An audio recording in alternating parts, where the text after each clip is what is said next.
Olá, gente, estamos de volta. Vamos apresentar hoje a nossa lição de número 4, que tem como título a Autoridade Suprema do Espírito Santo.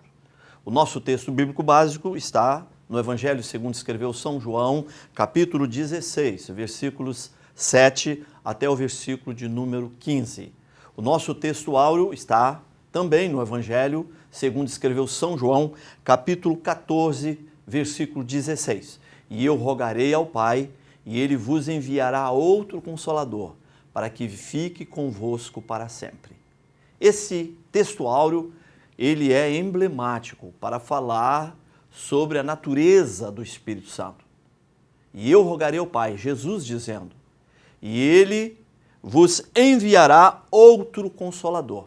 Então, o Consolador é o Paráclito, é o advogado, mesmo título de Cristo, atribuído a ele por João, quando diz, filhinhos, essas coisas vos escrevi para que não pequeis. Mas se pecar, temos advogado junto ao Pai, Jesus Cristo, o justo. Então, o termo utilizado para o Espírito Santo aqui é o mesmo termo.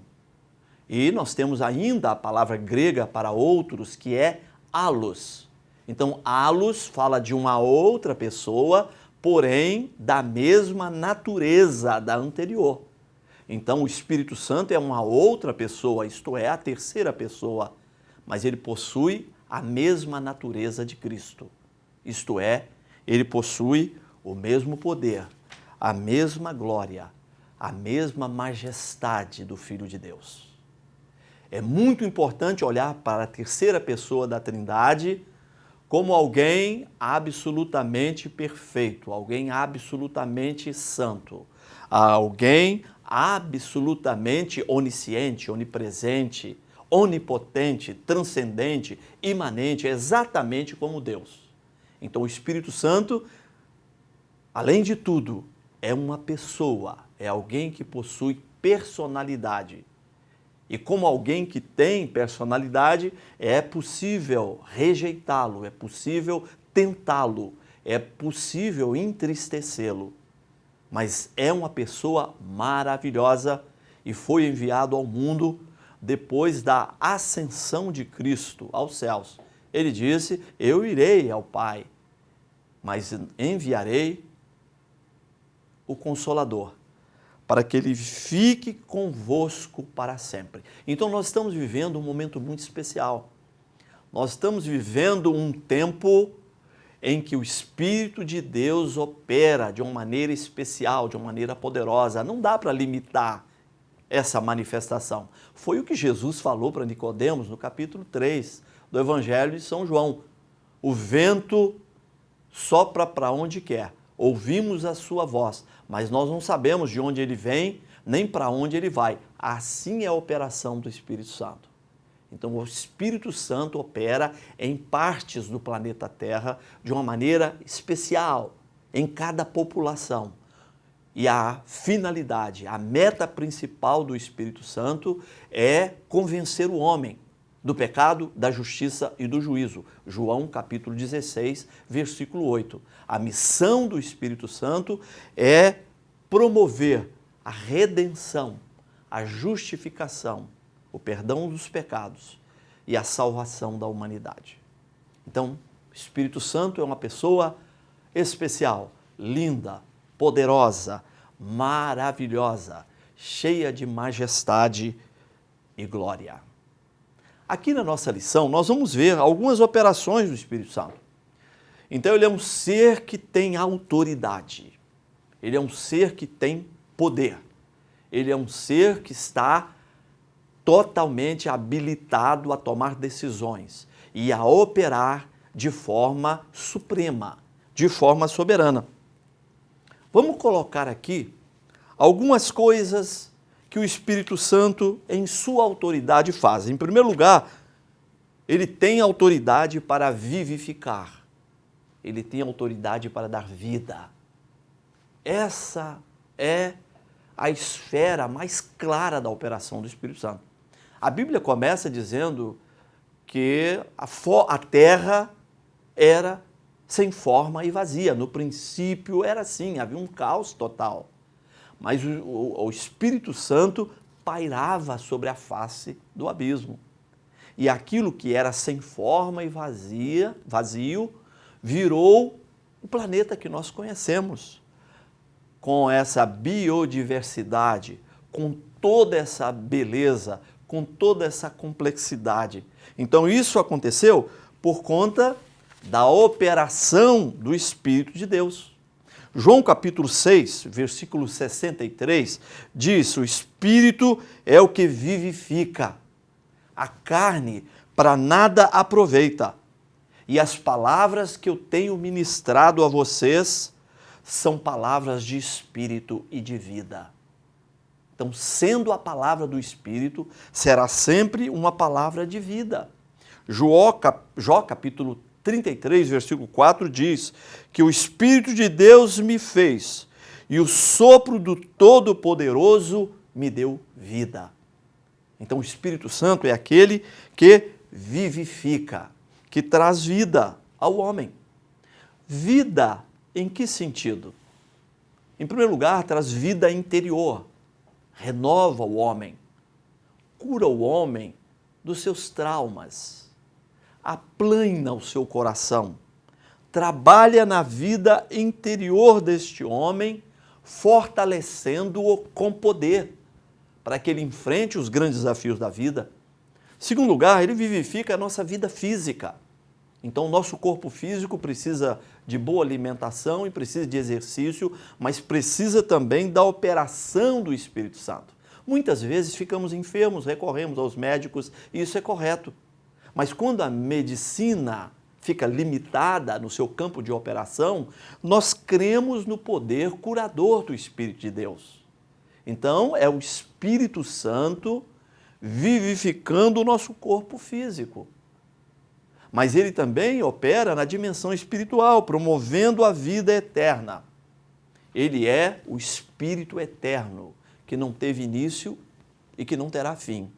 E ele age no espírito do homem, no tempo de vida deste homem, redimindo-o, convencendo-o da sua condição de pecaminosidade, levando-o ao arrependimento e apresentando a ele o Evangelho da graça, o Evangelho da salvação. Além da sua autoridade para vivificar, o Espírito Santo tem autoridade para convencer. É ele quem convence, utilizando-se, logicamente, da palavra, das Escrituras Sagradas, utilizando-se dos homens como alguém, como ministros, como alguém que é utilizado por ele como um instrumento, como um arauto, como um anunciador das boas novas. Então, homens obedientes à palavra, fiéis à palavra, falam dela ao ser humano e o Espírito Santo a aplica naquele coração, produzindo a redenção. É o Espírito de Deus quem convence, é o Espírito de Deus quem persuade o homem, é o Espírito de Deus que move o seu coração para uma direção diametralmente diferente daquela que ele estava tomando. Então, essa é uma operação do Espírito Santo. Persuasão pela pregação e convencimento tríplice. O convencimento tríplice do Espírito Santo ocorre da seguinte forma: ele trabalha no homem convencendo-o do pecado, isto é, trazendo para ele a consciência do pecado. Segundo, ele aponta para o padrão de justiça de Deus. Então, a justiça de Deus é satisfeita em Cristo, no sacrifício que ele fez na cruz do Calvário.